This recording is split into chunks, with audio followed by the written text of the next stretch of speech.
Así que ahora le vamos a pedir la palabra a un colega que ha cruzado el Río de la Plata desde Uruguay. Él es el doctor Ramiro Chimuris, es doctor en Derecho y Ciencias Sociales, es profesor universitario de la Facultad de Derecho de Montevideo e integra la Cátedra de la Deuda Pública de la Universidad de Buenos Aires. Además, participó en la Auditoría de la Deuda Pública de Ecuador y ha colaborado en materia de deuda con Venezuela, Brasil y Bolivia. Además, a través de las organizaciones sociales, integra el Jubileo Sur y el Comité para la Abolición de la Deuda del Tercer Mundo. El doctor Chimuris tiene la palabra. Para mí es un honor estar acá, agradecer a la Asociación Americana de Juristas, agradecer a la Asociación Argentina de Juristas, a esta universidad y a ustedes. Y bueno, después de escuchar todo esto es muy difícil continuar, me parece. Pero bueno, vamos a hacer un picoteo de temas, de acuerdo a algunas cosas que hemos estado hablando. Agradecer también porque me encuentro con viejos amigos, que hemos estado, creo que militando por esta causa del endeudamiento público y que es una causa también de la libertad y de los derechos humanos. Dicho esto, para comenzar tengo que contestar una pregunta, una inquietud que dejaba Nora Cortiñas. Norita está por ahí. Hoy de mañana tú decías si tenemos que pagar las deudas de las dictaduras que tú dijiste cívicos, militar, religiosas.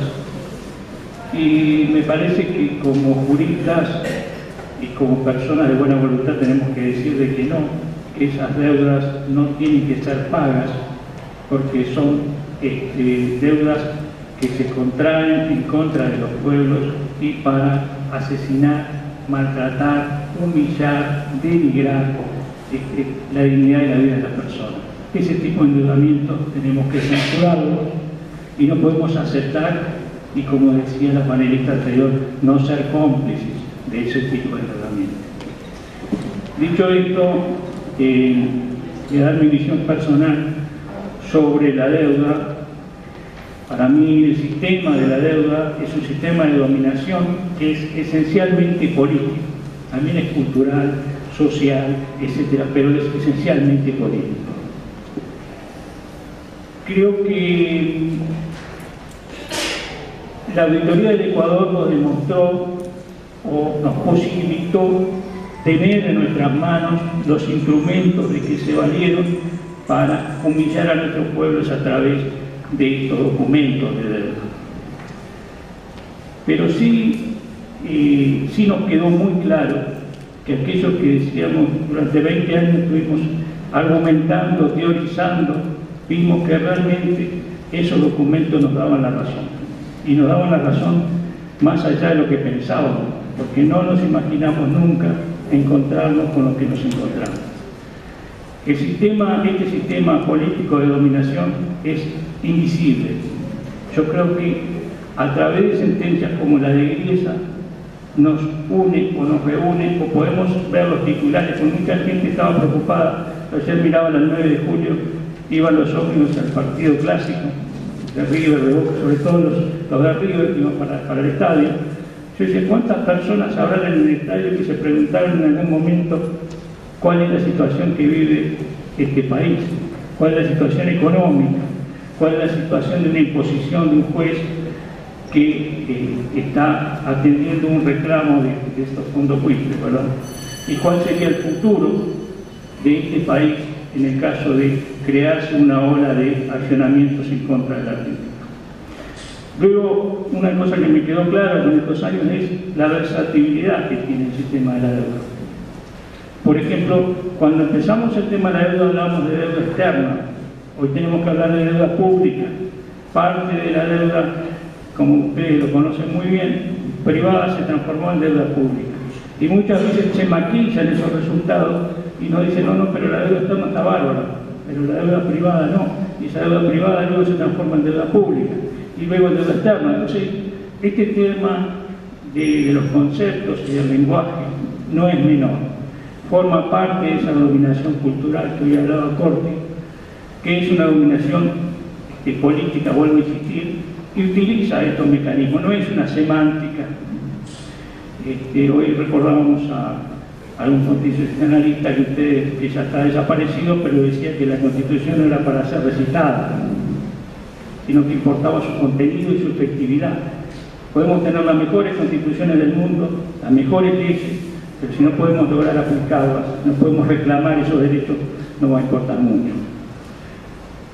El otro tema que sí quería hacer hincapié es que el sistema de la deuda lleva a corrupción, fraude y más allá de las ilegitimidades, a mí me gusta hablar de las ilicitudes. El sistema de la deuda es un sistema ilícito, ilícito civil, ilícito penal. Hoy mañana alguien hablaba del derecho penal. Bueno, sí, acá hay gente que es corresponsable e intencionalmente del sistema de endeudamiento. Acá digo, en el sistema de la deuda, lo estoy hablando estrictamente de Argentina. En todos los países hay corresponsabilidades. Hemos visto como ministros de Economía o asesores del ministro de Economía, luego están del otro lado del mostrador como asesores del Fondo Monetario firmando empréstitos que eran lesivos para la soberanía, en este caso del Ecuador, y ahí sí pongo el hincapié, porque eso lo vimos y lo tuvimos en nuestras manos. Luego, para entender un poco el sistema tenemos que tener una lógica diferente, que es la lógica del banquero. Y la lógica del banquero es quien controla la deuda pública global, tiene el poder real en el mundo. Insisto en eso. El banquero necesita ese control para poder imponer las condiciones. Si nosotros entendemos la lógica del banquero, vamos a poder no quedar entrampados en algunas lógicas que lo que hace es detener en mucho o en poco las acciones que podamos emprender. Luego quería hablar de los instrumentos, y como les dije, uno de los temas de dominación es el lenguaje. Yo recuerdo a Pérez Esquivel, Beverly, que ustedes deben acordar muchas veces, muchas discusiones ahorita, el tema del lenguaje. Y no es en vano denominar que una deuda es pública o privada, no es lo mismo. No es lo mismo porque tiene consecuencias. Acá estamos hablando de deuda pública que paga con dinero del pueblo, con dinero de los ciudadanos.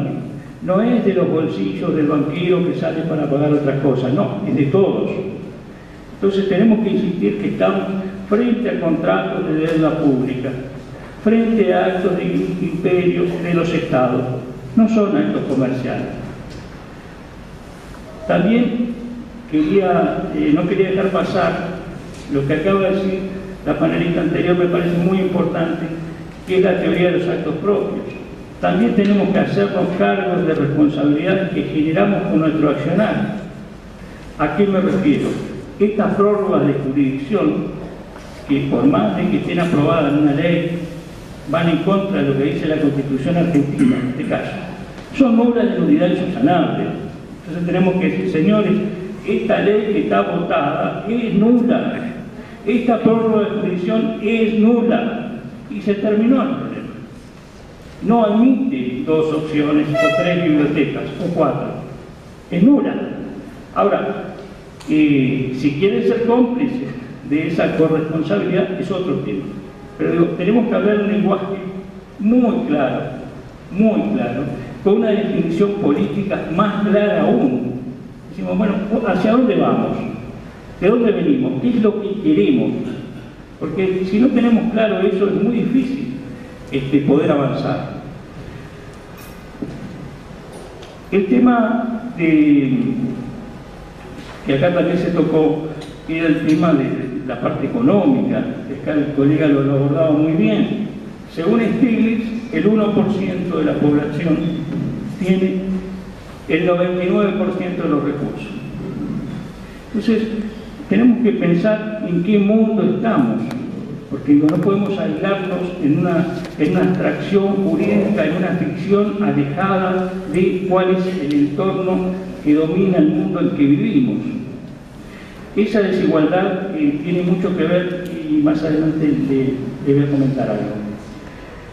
Pero se ha hablado mucho de las auditorías Y quiero recordar esto nada más.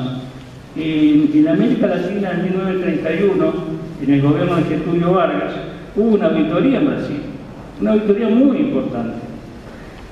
Getúlio Vargas dijo, bueno, no vamos a pagar. Pero no vamos a pagar porque no tenemos bienes, veníamos de la crisis del 30. Inician en el 32 una auditoría que termina en el 48. Pero esa auditoría de Brasil del 31 demuestra, a grandes rasgos, que el 40% de los créditos están documentados. Lo quería recordar porque han pasado muchos años y hoy la auditoría que se realizó en Brasil demuestra exactamente lo mismo. No hay registros suficientes, no está documentado cuánto se paga por amortización de intereses, no están documentadas las negociaciones del plan Brady, hay todo un tramo de deuda con Canadá que no aparece, y puedo seguir. Entonces, pasaron los años y, con un agravante, no se habla de moratoria y la mayoría del Congreso brasileño no tiene intención de profundizar el tema de la auditoría. Solamente lo quería traer a colación por lo que se ha dicho acá. Otra de las cuestiones que se ha hablado de la buena fe. Por ejemplo, la suspensión del pago, en los mecanismos de suspensión del pago muchas veces se cita el caso del tribunal en el arbitraje, el caso Tinoco de Costa Rica, del Banco de Canadá, el Banco Real de Canadá. La sentencia del juez era que nunca podía haber buena fe de la banca que estaba prestando dinero a un dictador, a sabiendas. Si lo traemos al siglo XX, digamos, ahora los últimos años, los últimos 10 años, los tribunales, que acá también se mencionó, creo que fue Attilio Borón que lo mencionó, los tribunales italianos en sentencia mayoritaria han entendido que no hay buena fe de aquellos bonistas que compran deuda de países que están sometidos a presiones económicas, que posiblemente caigan en default con un interés meramente especulativo. Entonces tienen que responder los bancos, que asesoraron mal ejerciendo su negocio, porque ese es el negocio del banquero. ¿Por qué tenemos que pagarlo nosotros? Esas son sentencias, las sentencias mayoritarias de los tribunales italianos. Y ¿qué más quería comentar con ustedes para no ir de los 20 minutos?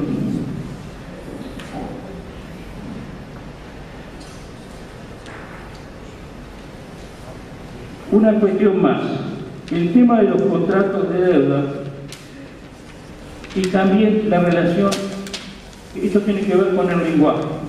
A mí me llamaba mucho la atención el tema de la existencia del lenguaje, quiero buscarlo, en los privatistas y en los condicionamientos. Stiglitz ha dicho que cuando él estaba en el Banco Mundial, cada crédito tenía aproximadamente 100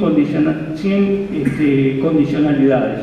A partir del año 89 aparecen las condicionalidades cruzadas, o sea que no es solo el país con el Banco Mundial, es el país con el Banco Mundial, a su vez con el BID, a su vez con la Corporación Andina de Fomento, en el caso de los países al norte de Sudamérica, la cual les comento que ya desembarcó en Uruguay, que está gestionando toda infraestructura en América del Sur. Pero este tipo de condicionamiento también está basado al cumplimiento de las cartas de intención y también está basado a los planes de ajustes estructurales. Y como si eso no alcanzase, en los tratados de promoción y protección de inversiones, que Aristide lo habló y otros colegas también, se establece no solo que está la inversión como inversión cubierta, la deuda, los intereses de deuda, sino también el concepto de reestructuración.